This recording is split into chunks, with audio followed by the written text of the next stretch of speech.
கடந்த வாரமே ஹைகோர்ட்ல எங்க சார்பா தாக்கல் செய்யப்பட்ட மனுவில் அதுல மென்ஷன் பண்ணியிருந்தது என்னன்னா, எங்களுடைய தலைவரின் பிரச்சாரத்திற்காக எங்களுக்கு அனுமதி இன்னமும் எஸ்ஓபி காமன் எஸ்ஓபி டிஃபைன் பண்ணாம இருக்கு, எங்களுக்கான அனுமதி வேண்டும் சொல்லி அதன் அடிப்படையில தான் 10 நாள் அவகாசம் கொடுக்கப்பட்டிருக்குது.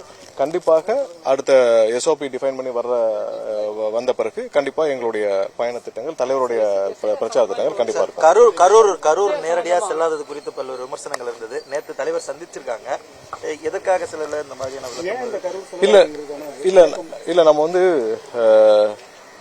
எல்லா கட்டத்திலும் நீங்க பாத்திருப்பீங்க. ஒவ்வொரு இடத்துலயும் எங்களுக்கான என்னென்ன தடைகள் என்னென்ன பிரச்சனைகள் இருக்குன்னு நீங்க எல்லாருக்கும் தெரியும்.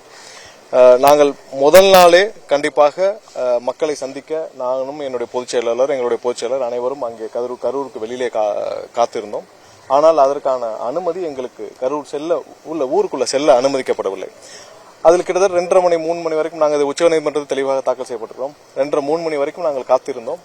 அதற்கு பின்னர் எங்களுக்கு வந்த தகவலின் அடிப்படையில் அனைத்து ரோடுகளும் தடை செய்யப்பட்டது. உள்ளே யாரும் அவ்வளவு சீக்கிரம் போக முடியாது. எந்த கொடி கட்டிய வண்டி, அதாவது தமிழக வெற்றிக் கழகம் கொடி கட்டிய எந்த வண்டியும் வாகனமும் காவல்துறை உள்ளே அனுமதிக்கவில்லை. அனைத்து நிர்வாகிகளும் தாக்கப்பட்டார்கள். அனைவரும் தாக்கப்பட்டு வெளியேற்றப்பட்டார்கள். அதான் ஆக்சுவலா சொல்லணும்னா அனைத்து நிர்வாகிகளையும் அங்கிருந்த நிர்வாகிகள் அனைவரும் தாக்கப்பட்டு வெளியேற்றப்பட்டார்கள்.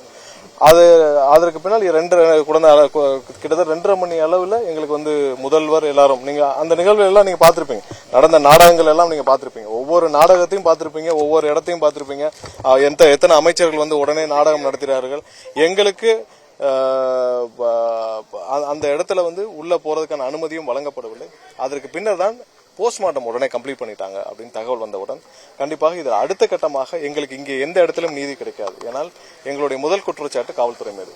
ஏன்னா எங்களுக்கு எங்கேயும் நீதி கிடைக்காது, உயர்நீதிமன்றத்தை தான் நாட வேண்டும் என்று உடனடியாக சென்னை உயர்நீதிமன்றத்தில் அன்னைக்கு நீங்க இதே பத்திரிகையாளர்கிட்ட நான் சொன்னோம், நீதிமன்றத்தில் தான் முறையிட முடியும், நாங்கள் கண்டிப்பாக முறையிட்டோம். அதுக்கு அடுத்து நடந்த நிகழ்வுகளையும் பார்த்திருப்பீங்க. இவர்கள் எல்லாம் என்ன நினைச்சார்களோ அது கண்டிப்பாக நடக்காது. இவர்கள் எல்லாம் கட்சியை முடக்கணும், இல்ல எல்லாத்தையும் முடக்கணும்னு நினைச்சாங்க, அது கண்டிப்பாக நடக்காது. மக்கள் கண்டிப்பாக எங்களுடைய தலைவர் மீது முழு நம்பிக்கை வைத்திருக்கிறார்கள், 100% நம்பிக்கை வைத்திருக்கிறார்கள். இந்த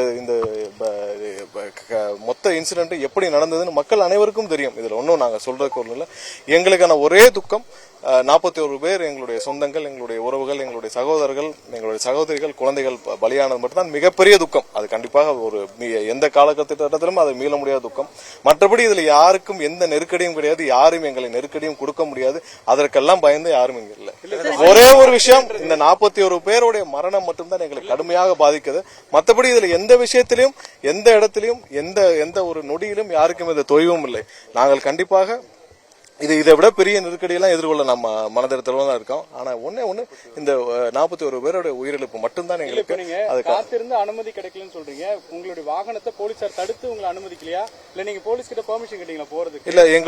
இல்ல அது நான் உச்சநீதிமன்றத்துல சொல்லியிருக்கோம். நான் என்னன்னா இதோட இந்த கரூர் சம்பந்தப்பட்ட நீங்க எதுவும் இதுக்கு மேலேயே நம்ம பேச வேண்டாம். ஏன்னா நிறைய விஷயங்கள் நாங்கள் கண்டிப்பாக இதை தொடர்ந்து சிபிஐ இடத்துல எங்கள்கிட்ட என்னென்ன ஆதாரங்கள் இருக்கிறத கொடுப்போம், எல்லாமே கொடுப்போம். நேற்று வந்தவர்கள் நிறைய பேர் பேசியிருக்காங்க, அந்த வீடியோ நிறைய பத்திரிகைகள் எடுத்து போட்டிருக்கீங்க. என்ன நடந்ததுன்ற உண்மை எல்லாருக்கும் தெரியப்பட வேண்டதான் எங்களுடைய விருப்பம். இதுல எந்த விதத்திலும் எந்த தொய்வும் எந்த இடத்துலயும் இல்ல. ஒன்னே அந்த 41 பேர் உயிரிழந்தது மட்டும்தான், எந்த இதுவும் கிடையாது. அடுத்த கட்டத்திற்கு நாங்கள் நோக்கி நகரம் இல்ல. அது சம்பந்தப்பட்ட அறிவிப்புகள், கருத்துக்கள் இல்ல, அது சம்பந்தப்பட்ட அறிவிப்புகள் எங்களுடைய விரைவில் வரும். இதுவரைக்கும் எங்களுக்கு அழைப்புகள் வரவில்லை. யாரும் வரைப்பொருள் நன்றி. ஏன்னா முதல் கூட்டம் நிர்வாக கூட்டம் நடைபெற்றிருக்குது, அதுதான் பத்திரிகை சந்திச்சோம். மற்றபடி அடுத்தடுத்த விஷயத்தை இல்ல அதுக்கெல்லாம் டைம் இருக்கு. கண்டிப்பாக எங்களுடைய தலைமையிலிருந்து தலைவர் சார்பாக இல்ல மக்கள் சந்திப்பு சார்பாக உயர்நீதிமன்றத்தில் அந்த எஸ்ஓபி டிஃபைன் பண்ணி வந்த பிறகுதான், ஏன்னா அதுக்கப்புறம் தான் அனுமதி கொடுக்கணும், ரோட் ஷோக்கு அனுமதி கொடுக்கணும் உயர்நீதிமன்றத்திலே அந்த மென்ஷன் பண்ணிருக்காங்க.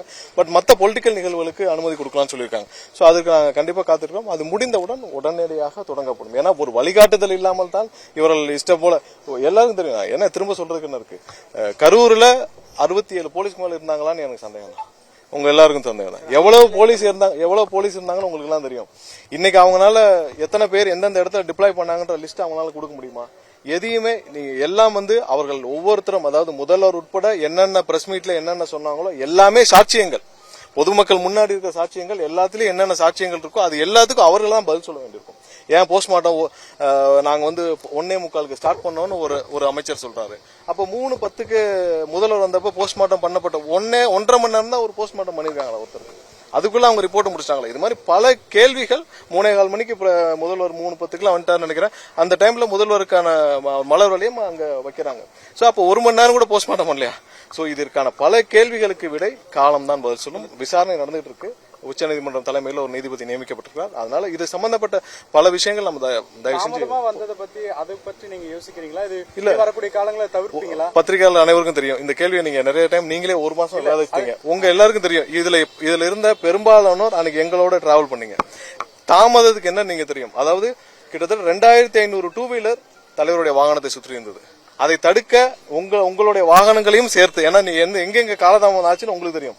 1 மணி நேரம் டிராவல் பண்ணக்கூடிய இடத்துக்கு 7 மணி நேரம் ஆகுது நாங்க எங்களுடைய வாகனங்கள் மூவ் ஆறதுக்கு. இதுல நான் தான் முன்னாடி போய் எல்லாரையும் தடுக்கிறதுக்கும் உங்க வாகனங்களை திருப்பி விடுறதுக்கும் அங்க இருந்த டூ வீலர்களும் திருப்பி விடுறதுக்கு.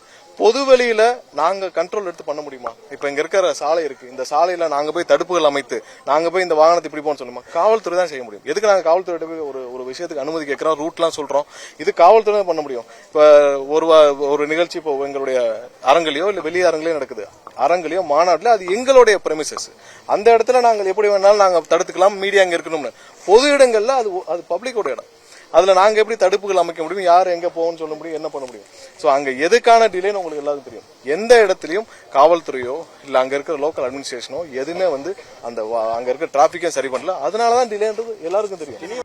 பிளே ஸ்டோர் மற்றும் ஆப் ஸ்டோரில் இருந்து பாலிமர் செயலியை QR கோடு மூலம் பதிவிறக்கம் செய்யுங்கள். செய்திகளை உடனுக்குடன் பெறுங்கள்.